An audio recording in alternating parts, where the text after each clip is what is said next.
अस्सलाम वालेकुम, नमस्कार, सत श्री अकाल एंड गुड इवनिंग। मैं हूँ अर्ज़ू काज़मी और हमारे साथ पाकिस्तान से मेजर नदीम हैं। बहुत शुक्रिया सर कि आज आप आए, थैंक यू सो मच।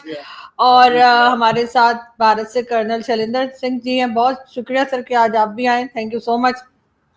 जय हिंद, नमस्कार आरजू साहिबा एंड नदीम साहब, बहुत बहुत धन्यवाद। आप लोग अपने प्रोग्राम में हमें बुलाते हैं, हम आपस में कोई अच्छा डिस्कशन कर पाते हैं। और मेरा अपना आकलन कहता है कि ये डिस्कशंस जो हैं ये आज नहीं तो कल, कभी ना कभी एक so called love and affection का ब्रिज जरूर बनाएंगे।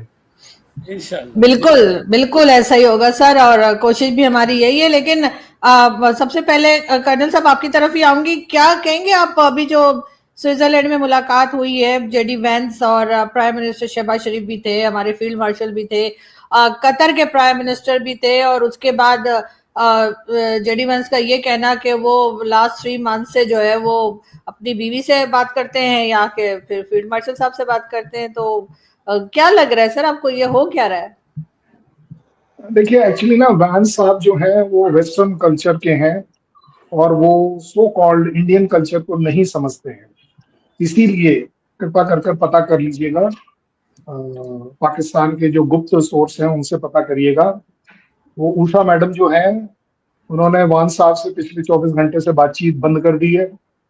खाना जो है उनको बोल रखा है कि आप बाहर खाइए, क्योंकि she is feeling very insulted कि ये मेरा कंपैरिजन में कैसे आपने बोल दिया।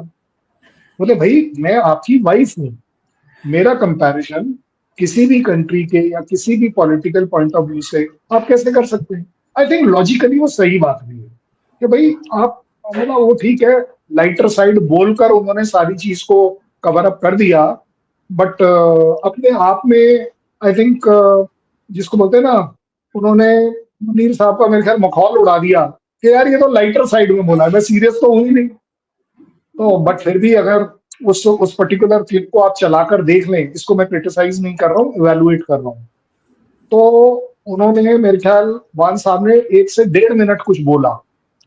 उस 1.5 मिनट की शुरुआत में उन्होंने शहबाज शरीफ का नाम जरूर लिया, बट उसके बाद के जो 1 मिनट जो 20 सेकंड थे वो सिर्फ मुनीर मुनीर मुनीर ही करते रहे, ठीक है ना। और उस समय शहबाज शरीफ जो बीच में खड़े थे, वो लाइट कलर का कोट पहनकर, और जरा उनका चेहरा जरा ब्लो अप करके देखिएगा, आपको सब समझ आ जाएगा कि किसने किसकी कितनी तारीफ करी। I think one should have never done that in front of a prime minister. You don't do this kind of monkey tricks कि आप उसको साइडलाइन कर रहे हैं और उसके आर्मी चीफ को, जो उसके अंडर काम करना चाहिए, आप उसके बारे में ऐसा कुछ करें। I think that was actually only a joke, hope like hell he didn't mean anything about, but Usha madam is very annoyed. लेकिन लेकिन सर आपको क्या लग रहा है कि ये मीटिंग कैसी रही ईरान और अमेरिका के बीच में? क्या अब कोई इश्यूज जो हैं वो सॉल्व हो जाएंगे? और डेफिनेटली पाकिस्तान का एक रोल तो रहा है, उससे तो इनकार नहीं किया जा सकता। ये प्रॉब्लम सॉल्व नहीं हो सकती, ये प्रॉब्लम पेंड करी जा सकती है, इस प्रॉब्लम से एस्केप किया जा सकता है, क्योंकि ऐसा आपको भी अब तक दिख रहा होगा, जो नफरतों की लड़ाई होती है ना कैरेक्टर में, उसे आप कभी खत्म नहीं करते। यहां पर सबसे बड़ा तकलीफ ईरान, यूएस और इजराइल में इस बात का, यूएस अपनी दादागिरी कभी नहीं छोड़ सकता, ये आपको भी मानना पड़ेगा। ईरान अपनी नफरत ज्यूस के लिए कभी खत्म नहीं करेगा। ईरान चाहे कितना बोल दे लेबनान लेबनान लेबनान, बट मुझे ऐसा लगता है कि ईरान हिजबुल्लाह का साथ कभी नहीं छोड़ेगा। अगर ये तीनों चारों चीजें रेडी हैं, तो जायज बात है कि ये लड़ाई सिर्फ पेंड करी जा सकती है, टाली जा सकती है। ओबामा ने टाली थी, कुछ दिन तक टली रही, इसमें कोई बड़ी बात नहीं है, कहीं ना कहीं वो रीअपियर हो गई। क्योंकि मैं कह रहा हूँ, इवन अगर टू नेशन थ्योरी के हिसाब से भी अगर आप चल पड़े ना किसी वजह से कि चलिए जी पैलेस्टीन सॉल्व हो गया तो ईरान सेटिस्फाइड हो जाएगा, नहीं होगा। क्योंकि ये जो नफरतें हैं ये दिल से हैं, दिमाग से हैं।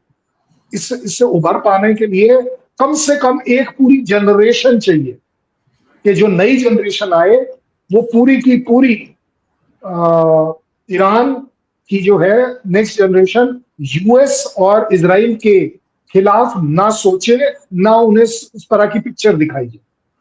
क्योंकि अगर देखिए, आफ्टर ऑल अल्टीमेटली जो बच्चे आज हैं यही बड़े होंगे। अब इन्होंने देखा है कि तबाही क्या है, उस तबाही का हर जगह पर, उनके घर में, पड़ोस में, सब जगह बात तो यही हो रही होगी कि ये यूएस ने किया है और इजराइल की वजह से हुआ है। How can they forget it? मैं तो ये हमास के बारे में भी कहता हूँ, पैलेस्टीनियंस के बारे में, कि वो गाजा कैसे इजराइल के बारे में अच्छी सोच सकता है, या उल्टा कैसे इजराइल एक्सेप्ट कर सकता है कि नहीं जी, हमास अगर गाजा में है तो चलो जी, बल्ले बल्ले है, बहुत बढ़िया। ये लड़ाई, एग्जिस्टेंशियल लड़ाई बोलना अंग्रेजी में बड़ा अच्छा लगता है इजराइल को, बट ये लड़ाई एग्जिस्टेंस की नहीं है, ये लड़ाई नफरतों की। क्या वाकई में ये लड़ाई नफरतों की है मेजर साहब, या आपको लगता है कि नहीं कोई और वजह भी हो सकती है? जी, असल में इसमें नफरतों की साइड तो इसराइल की है। इसराइल की साइड से बेसिकली ये नफरतों की लड़ाई है। वो अपने अलावा सबसे नफरत करते हैं और उनके जो धर्म का भी यही है कि मानना कि जी हम सबसे सुपीरियर हैं और बाकी सारी कौमें जो हैं वो उनके लिए जो है वो कैटल के तौर पर हैं और वो कुछ भी कर सकते हैं उनके साथ। तो लेकिन ईरान की तरफ से नफरत की नहीं है।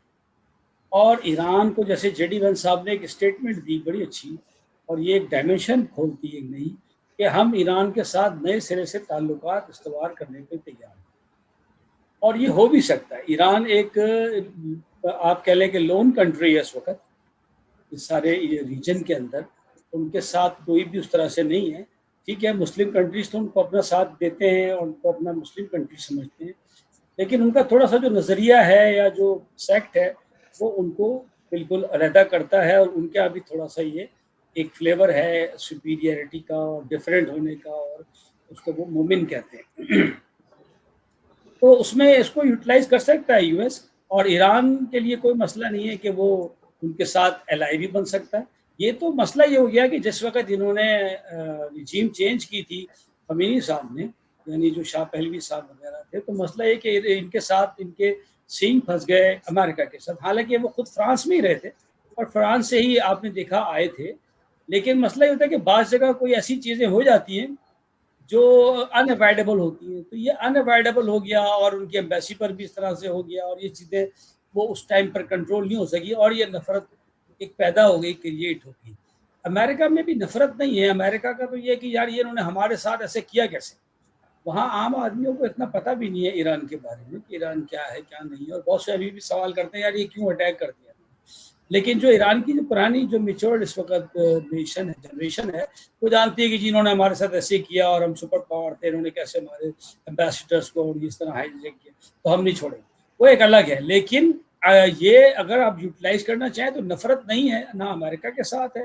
बिल्कुल सही है कि मिनाब का जो स्कूल है इन्होंने बॉम्ब किया, ये सब हो गया, उसमें उन्होंने अपने एक्सक्यूजेस भी दिए।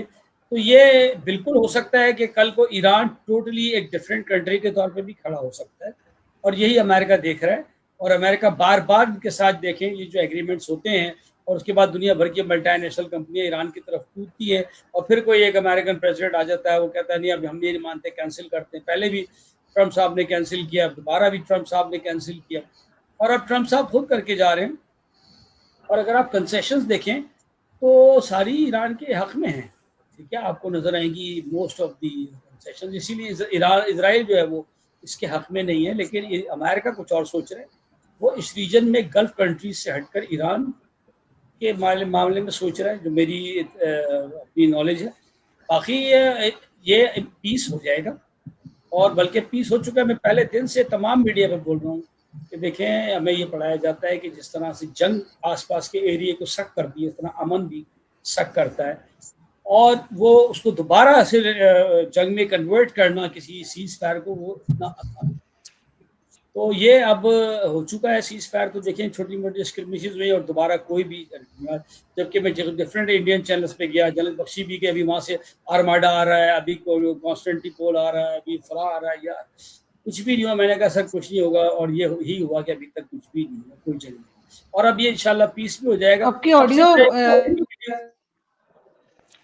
ये कुछ निटी गिटीज रह गई हैं जो मैं समझता हूँ कि ये भी रिजॉल्व हो जाएंगी। उसके लिए जैसे उन्होंने कल बात की कि जनाब हम एक फ्रेमवर्क पे दोनों लोग राजी हो चुके हैं, कमेटी भी हाई लेवल बन गई, एक चीफ नेगोशिएटर भी होगा, और जी हॉटलाइन भी होगी, कम्युनिकेशन भी होगा, हरमुज भी खोल दिए, जहाज भी गुजर रहे हैं, और दोबारा, लेकिन इसराइल बिल्कुल स्पॉइलर के तौर पर वहाँ मौजूद है और वो कुछ भी कर सकता है, और उनकी लॉबी वहाँ अमेरिका में मौजूद है, तो किसी टाइम पर भी जो लिंडसे ग्राहम वाली, ये किसी टाइम पर भी कुछ भी कर सकते हैं, ठीक है। और लेकिन मेरे हिसाब से जो है अब ये पीस प्रिवेल कर गया है, और जेडी वेंस साहब भी इसके हक में। It is not only Trump तो उससे निकलना ही चाह रहे थे, जान छुड़ाना चाहते थे, लेकिन जेडी वेंस साहब की भी बॉडी लैंग्वेज, उनकी जो स्टेटमेंट्स हैं वो सारी देखिए, उन्होंने जिस तरह से उन्होंने इसराइल को भी स्नब किया है और एडवाइस भी किया है, उससे लगता ये है कि ये अब मामला जो है इंशाल्लाह ताला ये 60 डेज सॉल्व हो जाएगा, और उसके बाद लाइकली चांस है कि ईरान पक्का अमेरिका के एलाई। लेकिन कर्नल साहब, ट्रम्प का बीच में सुना कि जी उन्होंने ट्वीट कर दी और ईरान फिर नाराज हो गया, तो ये तो बीच बीच में ट्रम्प को कौन रोकेगा कि ये ट्वीट्स ना किया करें, कि एक तरफ बातचीत करवा रहे हैं, दूसरी तरफ ईरान को धमकियां भी दे रहे हैं, तो ईरान तो इनके काबू नहीं आएगा। तो ट्रम्प को बोलिए नदीम साहब से बात करें, सीधी बात है, नदीम साहब से बात करें भाई वांस ने क्या कहा है। वांस ने तो ये भी कहा है कि $300 बिलियन में से 1 सेंट यूएस नहीं देगा, ये भी एक स्टेटमेंट है। आपने बिल्कुल ठीक बोल दिया। अभी अभी आज वाली स्टेटमेंट ट्रम्प की देख लीजिए कितनी बढ़िया है, कितनी नहीं है। देखिए, मैंने जब नफरत कही है ना, तो ये नफरत पिछले 30 से 40 साल दिखी है, और जब 40 साल किसी भी, अब आप बता दीजिए कि ईरान का हुती, हमास और हिजबुल्लाह को पावर करना किस किस प्यार मोहब्बत का पार्ट है, क्योंकि उनको लगता है, चाहे सही है गलत कैसे भी ले लीजिए, कि चलिए जी वो इजराइल से लड़ रहे, ठीक है ना, या अगर नदीम की लैंग्वेज में डालूं कि इजराइल उनसे लड़ रहा है, तो यार जो जिससे लड़ रहा है नफरत तो आई गई ना। मैंने अभी अभी आपको एग्जांपल दिया कि एक जनरेशन चाहिए। जो ईरान में लोग मारे गए हैं, जो गाजा में लोग मारे गए हैं, उनके बच्चों से पूछो, उनकी बहन भाइयों से पूछो कि कितनी नफरत है या नहीं। ये हम दोनों आपस में यहाँ बैठकर नफरत की बात कर रहे हैं या नहीं है, ये this is not very logical. मैं आपको बता रहा हूँ, अगर मेरा पाकिस्तान के खिलाफ कहीं कभी खून खोलेगा तो इसी बात पर तो खोलेगा कि मेरे 4 सिपाही, मेरे 4 जो दोस्त जो फौज में मेरे साथ थे वो मारे गए, तो क्यों नहीं खून खोलेगा। ये कहना गलत हो जाएगा कि नहीं जी हमारी तो बहुत प्यार हो जाएगी।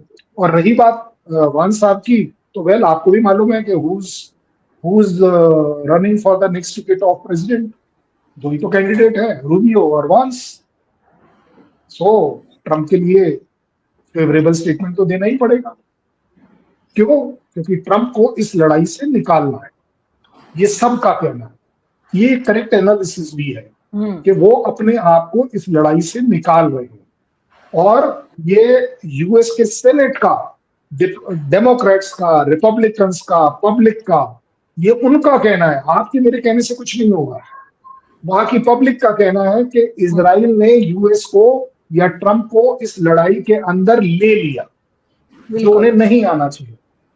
क्यों ले लिया भाई? अपने आप क्यों नहीं लड़े? क्योंकि उन्हें मालूम था कि अगर इजराइल लड़ेगा ईरान के साथ तो वो नफरत दिख जाएगी। यूएस लड़ेगा तो भाई यूरेनियम के लिए लड़ेगा, मिसाइल के लिए लड़ेगा, ये करेगा वो करेगा। बट सबको मालूम है कि ये लड़ाई यूएस अपने लिए थोड़ी ना लड़ रहा है, it is for Israel. Where is the doubt? Houthi, Hamas, Hezbollah is against Israel. Iran का $700 बिलियन का बजट इन तीनों के लिए ईयर मार्क रहा है। अच्छा चलिए एक काम करते हैं, ये बताइए, ये जो हमास ने इतनी सारी टनल बनाकर, इतने रॉकेट और इतने वो, ये कहां से लाए? कौन सी कंट्री है? पाकिस्तान ने तो नहीं भेजे होंगे, तो कम से कम आप सेफ हो जाए। ठीक, कौन दे सकता है जहां ओपनली ईरान कहता है कि देना। इसलिए मैं कह रहा हूं कि इजराइल का कहना, चाहे आप 2 मिनट को हटा दें, कि वो कहते हैं हमारा एग्जिस्टेंशियल थ्रेट है, ठीक है ना। So as far as Vance is concerned, as far as Trump is concerned, ये सारे पॉलिटिकल लोग हैं। इन लोगों ने, जब ओबामा ने भी करा था, तो ओबामा के खिलाफ क्या है अभी भी डॉक्यूमेंटेड है। तब भी ट्रम्प ने कहा था कि $150 बिलियन जो है, you are giving money to fuel up terrorism. ये ट्रम्प का कहना है। आज वो 300 के लिए हाँ कर रहे हैं तो बोले यार बड़ी मैनकाइंड आ गई। ये तो समय की नजाकत है, ये पॉलिटिकल स्टेटमेंट्स है। जहां तक मेरा कहना है कि व्हेन आई से यूएस, मैंने आपने याद करिए मैंने बोला यूएस अपनी दादागिरी से कभी बाज नहीं आएगा, कभी नहीं आएगा। मैं उसका स्ट्रेटेजिक अलायंस पार्टनर हूं, मैं तब कह रहा हूं, मेरी कंट्री, हमारे इंटरेस्ट इन्वॉल्व है, उसके बावजूद मैं कह रहा हूं, क्योंकि that is called as being a good critic, so that is why India is going, बड़े फूक फूक के कदम ले रहा है कि क्या करना है क्या नहीं।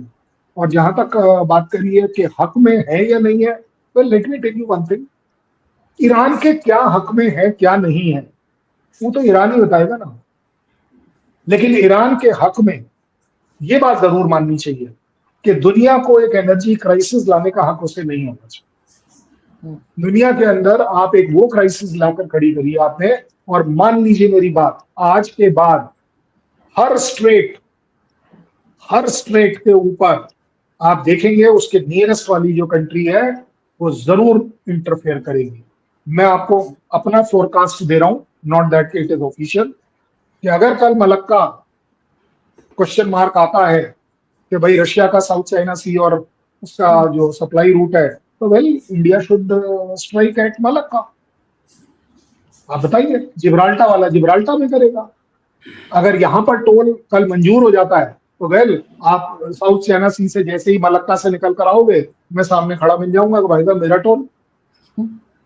ये दुनिया के लिए गलत चीज सेट हुई, ये दुनिया के लिए बहुत गलत चीज सेट हुई है कि आप अपनी उस लड़ाई को, क्योंकि अदरवाइज आप बताइए ना, इजराइल और ईरान के बीच में लड़ाई है किस बात की?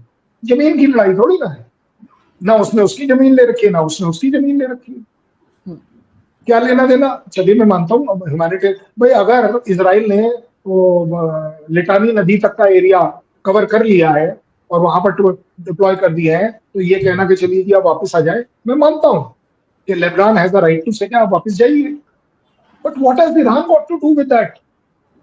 तेरा क्या लेना देना कि हिजबुल्लाह के ऊपर स्ट्राइक नहीं होगी? Is Hezbollah part of the is it part of the liberation sorry Lebanon national force? वो वहां की आर्मी है क्या? नहीं है सर। वो हमारे यहाँ कहा जाता है ना, जो हर किसी के मामले में पड़ जाए तो हम कहते हैं हाँ मैं जी खुदाई फौजदार।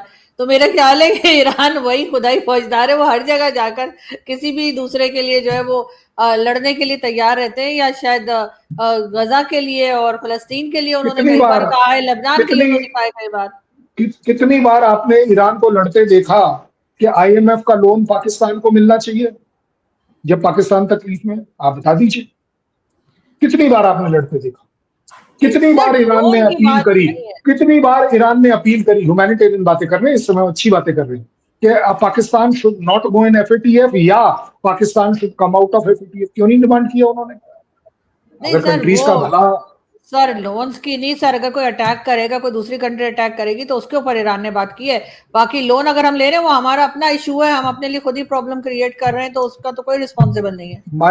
मानिए मेरी बात, आप थोड़ा सा स्टडी कर ले, आपको नजर आएगा इजराइल और ईरान के बीच में सिर्फ अगर एक रिलेशन है तो वो हेट का रिलेशन है। वो है डेफिनेटली है सर, बिल्कुल वो रिलीजन को लेकर है, डेफिनेटली है, उसे तो मैं बिल्कुल इनकार नहीं कर रही। वो नहीं, वो एक दूसरे की एग्जिस्टेंस को लेकर है। रिलीजन होता तो बड़ी छोटी बात है, उनका तो ये है कि ज्यूज होने ही नहीं चाहिए। और आप अल्टीमेटली देख रहे हैं कि इजराइल भी, अदरवाइज इजराइल पहले से लड़ता चला आ रहा है, पहली बार थोड़ी लड़ रहा है, बट हर बार वो क्या करता है कि यूएस को इंक्लूड करना चाहता है, क्योंकि उसे मालूम है जैसे यूएस इंक्लूड होता है तो आधे से ज्यादा ब्लेम यूएस पर चले जाता है, जहां कोई उंगली उठाने को राजी नहीं है।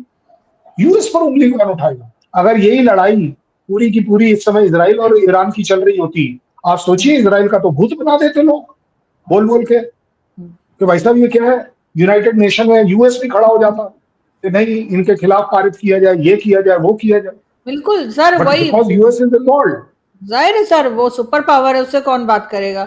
लेकिन बात सारी फिर वही आ जाती है मेजर साहब कि हम वैसे तो कह रहे हैं कि जी हम इजराइल और या अमेरिका और ईरान की लड़ाई बंद करवाने में हम बड़े सक्सेसफुल रहे हैं, हमें तो बड़ा क्रेडिट मिलना चाहिए, हम अपनी वाहवाही भी करते चले जा रहे हैं। लेकिन दूसरी तरफ अगर हम देखें तो हमारे डिफेंस मिनिस्टर साहब हर 2 दिन बाद उठ के कह देते हैं कि जी हमें भारत से जंग लड़नी है। हर 2 दिन के बाद कहते हैं जी वो पानी के ऊपर भारत पे अटैक कर देंगे। मतलब क्या बात है सर, इन लोग उनको बेचारे को आप लेके भी नहीं गए, आप लोग वहां स्विट्जरलैंड, सब चले गए, डिफेंस मिनिस्टर यहीं छोड़ गए आप लोग। और उसके बाद डिफेंस मिनिस्टर उड़ के हर दूसरे दिन उठकर वो भारत पे अटैक करने की बात करते हैं। आज भी उन्होंने यही कहा है। तो ये क्या चीज है बताइए? फिर वही बात हो जाती है कि हम डबल गेम खेल रहे हैं, दोगले हैं। एक तरफ कह रहे हैं अमन कराएंगे और दूसरी तरफ अपने ही पड़ोसी के ऊपर अटैक करने के लिए हर रोज तैयार होते हैं। नहीं, देखिए, पड़ोसी की तरफ से जब कोई भी स्टेटमेंट आती है तो ये एक तरीकाकार है डिप्लोमेटिक कि आपको जवाब रिस्पॉन्ड करना होता है। अगर आपके लिए कोई अच्छी ग्रीटिंग्स आती हैं तो उस ग्रीटिंग्स का भी आपको रिस्पॉन्ड करना होता है। अगर आप रिस्पॉन्ड ना करें तो it is taken against it कि यार आपने उनकी ग्रीटिंग्स को एक्सेप्ट नहीं किया। इसी तरह कोई थ्रेट अगर आती है तो थ्रेट का जवाब भी आपको थ्रेट से देना होता है। काउंटर थ्रेट उसको कहते हैं। ये डिप्लोमेटिक लैंग्वेज है एक दूसरे के बारे में। उनके जिस तरह से आपने अभी देखा कि जो इनके जल वाले जो इनके जल रक्षा मिनिस्टर हैं इनके, उन्होंने बयान दिया कि जनाब 2028 तक हम पाकिस्तान का जो है वो आखिरी बूंद खतरा भी हम पानी का बंद कर देंगे, वर्ड्स टू दैट इफेक्ट। तो उसका जवाब उन्होंने दिया कि देखिए अगर आप ऐसा करेंगे तो आप एक कॉन्फ्लिक्ट को इनवाइट करेंगे। जैसे मैं हमेशा कहता हूँ कि आपके पास हर जगह पे 2 चॉइस होती है, कॉपरेशन या कॉन्फ्लिक्ट। आप पहले यहाँ पे एक कॉन्फ्लिक्ट था कश्मीर का, कुछ हद तक आप कह लें स्टेटस को मेंटेन हो गया तो चलो ठीक है, वो स्टेटस को चल रहा था और उसके ऊपर छोटी मोटी बातचीत चलती रहती थी उधर से भी इधर से, लेकिन वो स्टेटस को का शिकार हो चुका। लेकिन अब इन्होंने खुद एक नया कॉन्फ्लिक्ट को इजाद कर लिया। तो कॉन्फ्लिक्ट हमेशा जाहिर है कि इस तरह की आपस की जो है वो स्किर्मिशेस और later on converted into Wars में तब्दील हो जाती है। तो अगर इस तरह की चीज़ें होंगी तो जाहिर है कि फिर दोनों कंट्री, तो उन्होंने इसका जवाब दिया कि अगर आप ऐसा करेंगे तो जनाब बिल्कुल हम उन डैम्स को और या टनल को जिससे आप डाइवर्ट कर रहे हैं पाकिस्तान का पानी, तो हम उसको जो है वो बिल्कुल तबाह कर देंगे। तो ये आपस की बातें चलती रहती हैं, उधर से स्टेटमेंट आती है, इधर से जवाब जाता है, या इधर से पहले स्टेटमेंट आ जाती है किसी वजह से, असेंबली में किसी ने क्वेश्चन कर दिया तो उधर से फिर राजनाथ साहब उठ के खड़े हो जाते हैं, वो जवाब दे देते हैं। तो ये छोटा मोटा चलता रहता है। बाकी अल्हम्दुलिल्लाह अब इसमें कौन सी नदीम भाई एक काम करो, नदीम भाई एक काम करो, मेरी रिक्वेस्ट यहाँ हाथ रखो, यहाँ हाथ रखो नदीम भाई, यहाँ हाथ रखो। हाँ, अब सच बताना, कहीं पर भी किसी भी इंडियन ने पिछले 1 दिन में, 24 घंटे में, 10 दिन में ये कहा हो कि हम पाकिस्तान के साथ लड़ाई लड़ने वाले या हम अटैक करने वाले? लेकिन अभी जी बोलिए। अभी आप लोग ऐसे ही रहिएगा, आप दोनों में से किसी एक का जो हार्ट है ना वो गलत लगा हुआ है। अब मुझे नहीं पता कि कर्नल साहब का उल्टा लगा हुआ है या मेजर साहब का उल्टा लगा हुआ है, दोनों ने। मेरा तो लेफ्ट साइड में है यार। हाँ तो फिर मेरा इधर से होगा, है ना, इधर से। अच्छा, आपने असल में मुझे कहा इधर, तो मैंने आरजू साहिबा, आप कहते हैं तो मैं आरजू एक मिनट, इन 2 बंदों के बीच में आप अपना हार्ट ठीक रखना, हम तो संभाल लेंगे। आपका क्या होगा जनाब रानी? क्योंकि मुझे लग रहा था कि गलत हुई है। मैं चाहता हूँ सिर्फ एक अच्छी बात करना।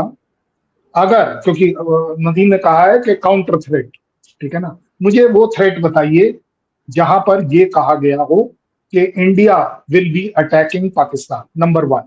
नंबर 2, जैसा नदीम ने कहा है, मैं एक एक वर्ड पकड़ के चल रहा हूँ। पानी की बात करें, मैं 1 सेकंड के लिए कोई भी जो भी रीजन ले लो, पानी अगर बाई चांस ऐसा आपको लग रहा है कि आपको पानी नहीं दिया जाएगा तो मिसाइल और अटैक कर देंगे आप? यही एक सोल्यूशन निकला। क्यों नहीं आपके मुंह से ये निकला कि हम इंसिस्ट करेंगे कि आप हमारे साथ बैठ के बात करें, हम इंसिस्ट करेंगे कि हम कोर्ट ऑफ जस्टिस में जाएं, हम इंसिस्ट करेंगे कि हम यूनाइटेड नेशन में इस बात को आपस में डिस्कस करें। लेकिन इसका मतलब ये तो नहीं है ना कि उस अगर नदी में पानी नहीं बहा तो खून ही बहेगा।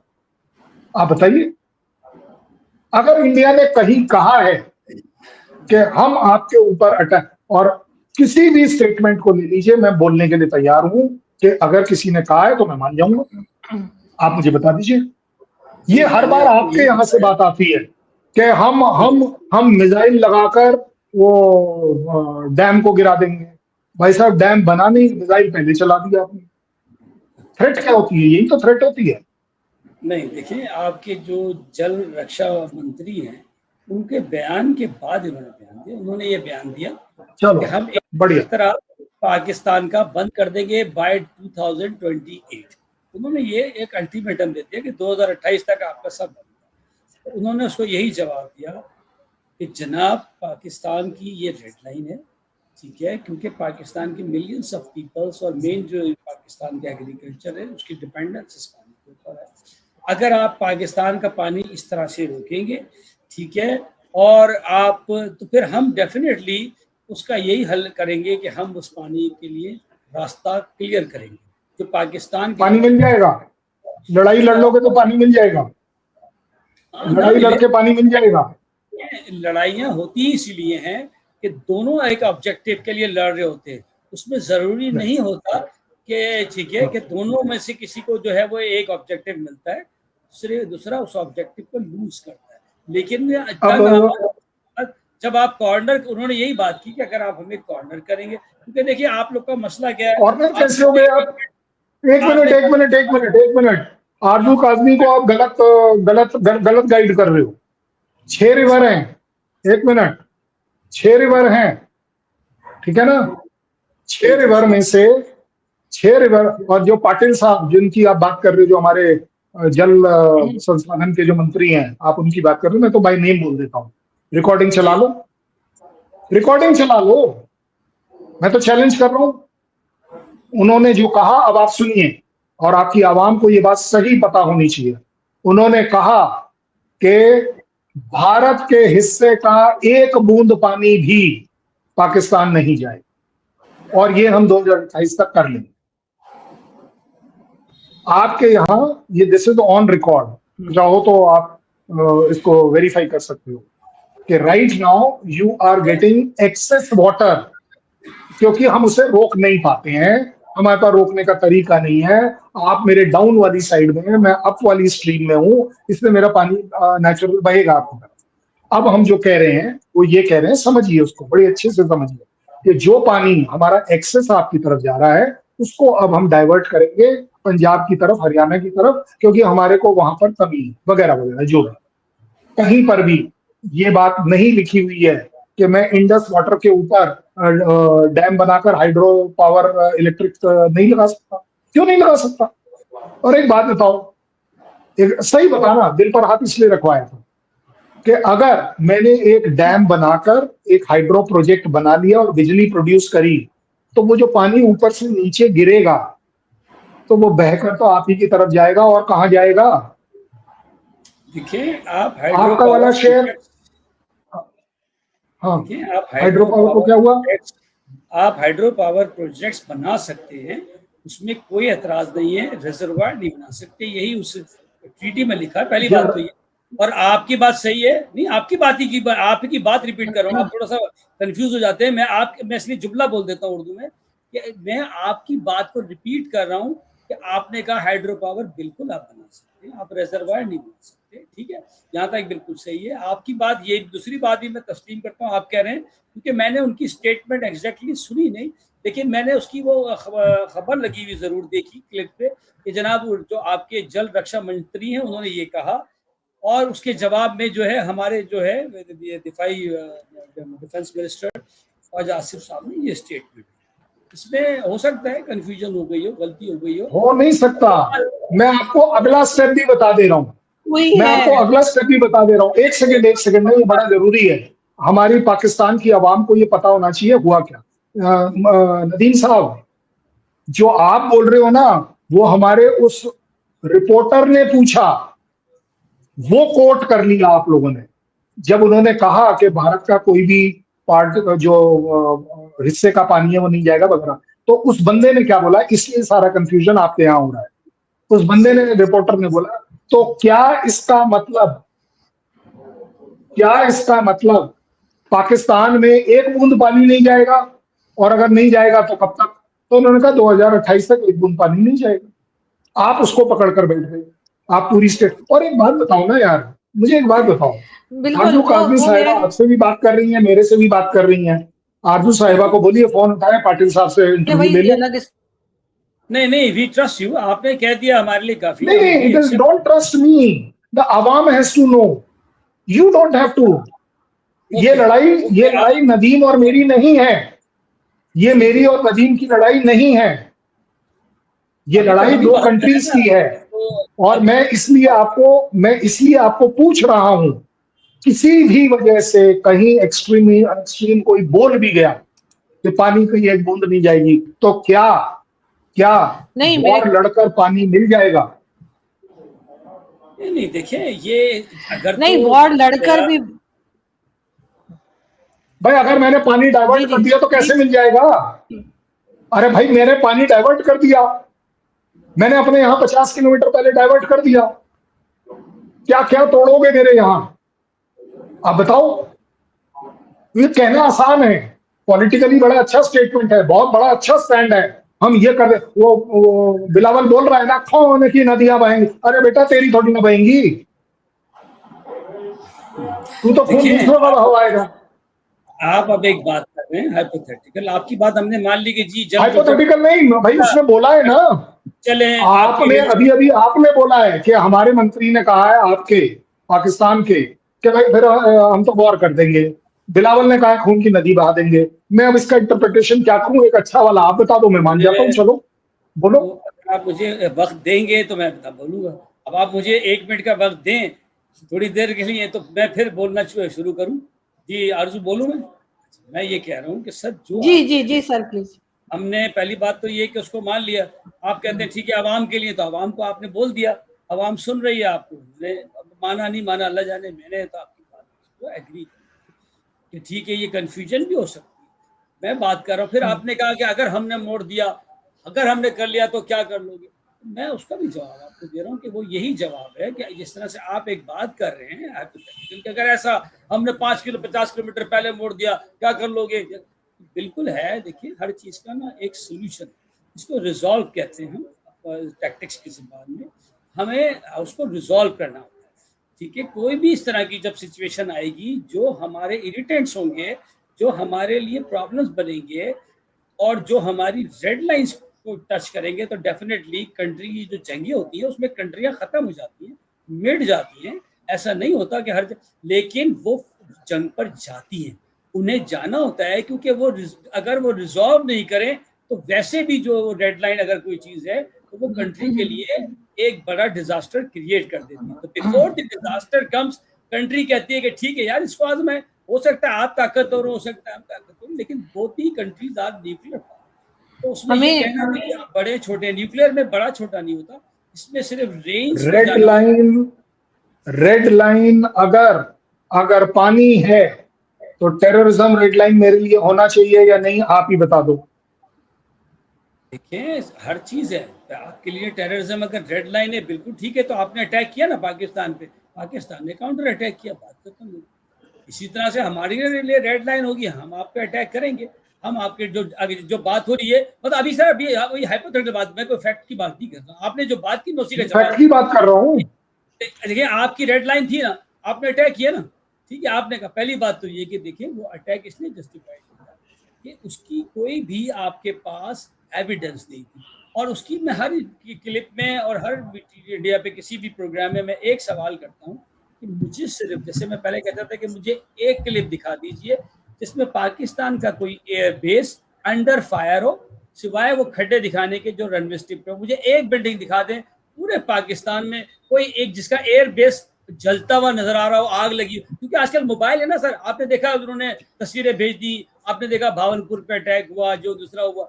अच्छा कोई इसी तरह मैं एक और सवाल करता हूँ, मेरा मिनट खत्म होने वाला है सर, अगर आप अलाउ करें, उसके बाद आप 4 मिनट 5 मिनट बोले, मैं सिर्फ 1 मिनट। दूसरा मैं उनसे ये कहता हूँ कि आप मुझे ये जो आप बात कर रहे हैं इसकी के एक क्लिप दिखा दें या एक चीज बता दें, दुनिया का कोई एक कंट्री का नाम ले दें जिसने ओपनली और बिल्कुल क्लैरिटी के साथ पाकिस्तान का नाम लिया हो कि जनाब पाकिस्तान ने ये किया है और हम इंडिया के साथ हैं, हमारे पास एविडेंस है, पाकिस्तान ने ये इसमें जो है ये टेररिस्ट एक्ट में पाकिस्तान PAKISTN का नाम लिया, तो एविडेंस नहीं है। पाकिस्तान कर्नल साहब लास्ट कमेंट आपका जी। मैं लास्ट कमेंट नहीं, अब तो अच्छा कमेंट आना चाहिए।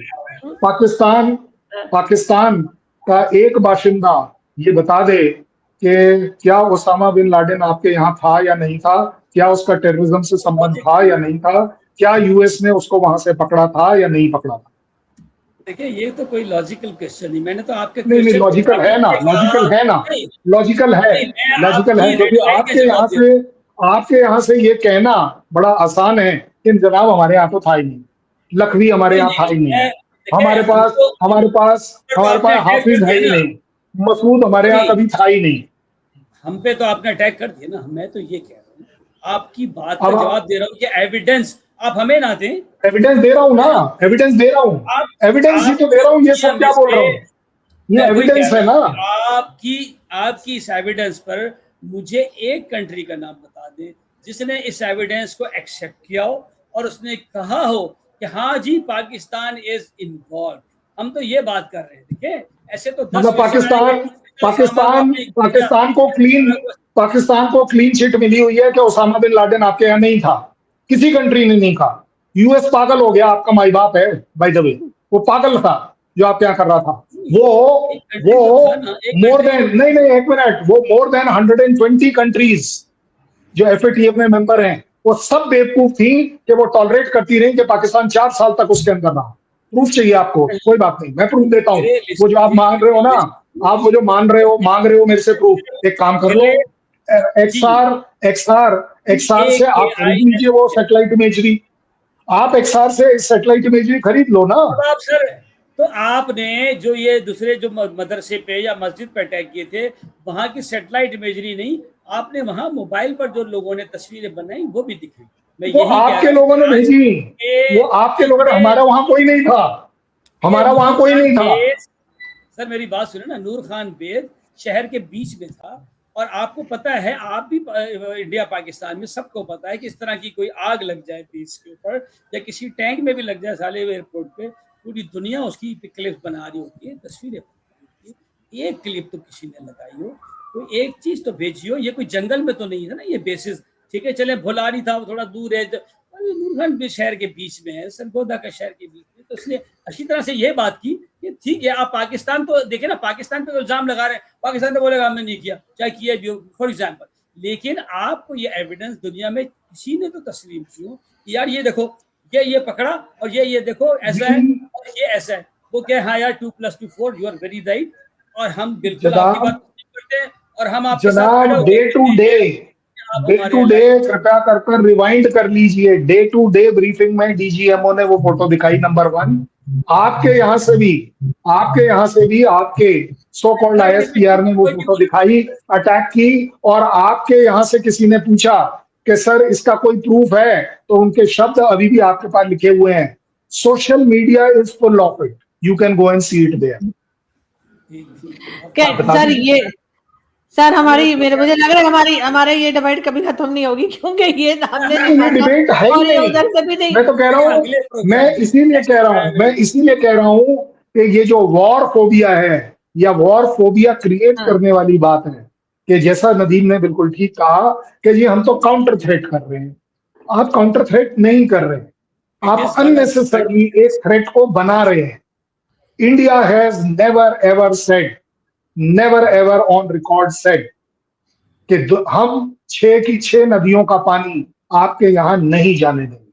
पहली बात, इंडिया के शेयर का एक बूंद पानी आपके यहाँ नहीं जाना चाहिए, लॉजिकली लीगली वो नहीं जाएगा, उसके ऊपर पॉलिटिक्स करी जा सकती। और लेकिन इसका मतलब ये नहीं है कि उन नदियों में खून बहेगा।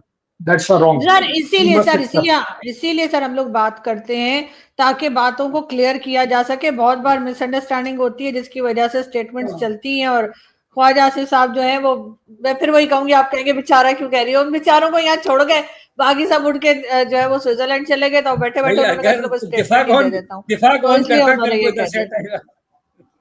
कोई तो पीछे दिफा करने के लिए होना चाहिए। सर वैसे भी वो ट्वीट ही कर रहे होते हैं सर, वैसे कौन सा वो डिफेंस कर रहे होते हैं। बहुत शुक्रिया आप दोनों का कि आज आपने ज्वाइन किया, थैंक यू सो मच। और बहुत शुक्रिया कर्नल साहब, बहुत जय शुक्रिया हिंद, साहब, जय हमेशा की हिंद, तरह बहुत नमस्कार, अच्छा बहुत लगा बहुत बात करके। धन्यवाद, थैंक यू, बहुत बहुत धन्यवाद आप दोनों का। धन्यवाद sir, thank you sir, thank you sir, thank you, thank you.